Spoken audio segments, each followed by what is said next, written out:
ಇನ್ನು D K Shivakumar ಅವರು ಪಕ್ಕಾ ಮುಖ್ಯಮಂತ್ರಿ ಆಗ್ತಾರೆ, ಈಗಾಗಲೇ ಅದೆಲ್ಲವೂ ಕೂಡ ನಿರ್ಧಾರ ಆಗೋಗಿದೆ ಅಂತ ಮಾಜಿ ಮುಖ್ಯಮಂತ್ರಿ ವೀರಪ್ಪ ಮೊಯ್ಲಿ ಅವರ ಹೇಳಿಕೆ ಈಗ ಮತ್ತಷ್ಟು ಚರ್ಚೆಗೆ ಗ್ರಾಸವಾಗಿದೆ.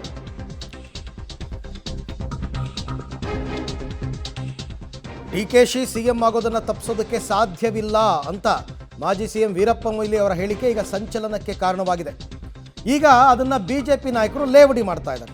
ಇದು ಸಿದ್ದರಾಮಯ್ಯ ಅವರ ಲಾಸ್ಟ್ ಬಜೆಟ್ ಆಗಬಹುದು. ವೀರಪ್ಪ ಮೊಯ್ಲಿ ಮಹಾ ಸುಳ್ಳ ಅಂತ ಸಿದ್ದರಾಮಯ್ಯ ಹೇಳ್ತಿದ್ರು. ಮೊಯ್ಲಿ ಹೇಳಿದ್ದು ಸುಳ್ಳ ಸತ್ಯನ ಅಂತ ಡಿ ಕೆ ತೀರ್ಮಾನಿಸಬೇಕು ಅಂತೆಲ್ಲ ಬಿಜೆಪಿ ನಾಯಕರು ಒಂದಷ್ಟು ಕಿಡಿಕಾರಿದ್ದಾರೆ. ಕೆ ಶಿವಕುಮಾರ್ ಮುಖ್ಯಮಂತ್ರಿ ಆಗುವುದನ್ನ ತಪ್ಪಿಸ್ಲಿಕ್ಕೆ ಆಗುದಿಲ್ಲ. ಹಾಗಾದ್ರೆ ಅದು ವರ ಕೊಡೋ ಯಾರು ಕೊಡತಕ್ಕಂಥ ವರ ಅಲ್ಲ.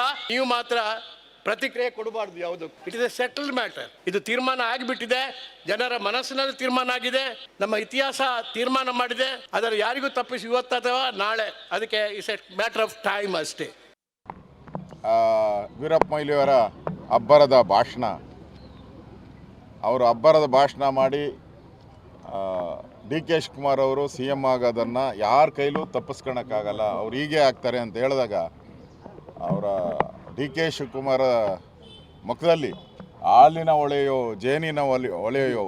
ಮತ್ತು ವೀರಪ್ಪ ಮೊಯ್ಲಿ ಒಬ್ಬ ಮಾಜಿ ಮುಖ್ಯಮಂತ್ರಿ ಮತ್ತು ಕೇಂದ್ರದ ಕಾಂಗ್ರೆಸ್ಸಿನ ಸಚಿವರಾಗಿದ್ದವರು, ಕೇಂದ್ರದ CWC ಯಾವುದೋ ಇದೈತಲ್ಲ CWC ಅದರ ಮೆಂಬರ್ ಅವರು. ಅವ್ರಿಗೆ ಈ ಒಪ್ಪಂದದ ಜಾಡುಗಳೆಲ್ಲ ಗೊತ್ತಿದೆ. ಅವ್ರಿಗೆ ಏನು ಒಪ್ಪಂದ ಆಗಿದೆ, 2.5 ವರ್ಷ ಅದೆಲ್ಲ ಗೊತ್ತಿರೋದ್ರಿಂದ ಅವ್ರು ಧೈರ್ಯವಾಗಿ ಹೇಳಿದ್ದಾರೆ. 138 ಜನ ಶಾಸಕರು ಇವತ್ತು ಕಾಂಗ್ರೆಸ್ ಬೆಂಬಲಕ್ಕಿದ್ದಾರೆ.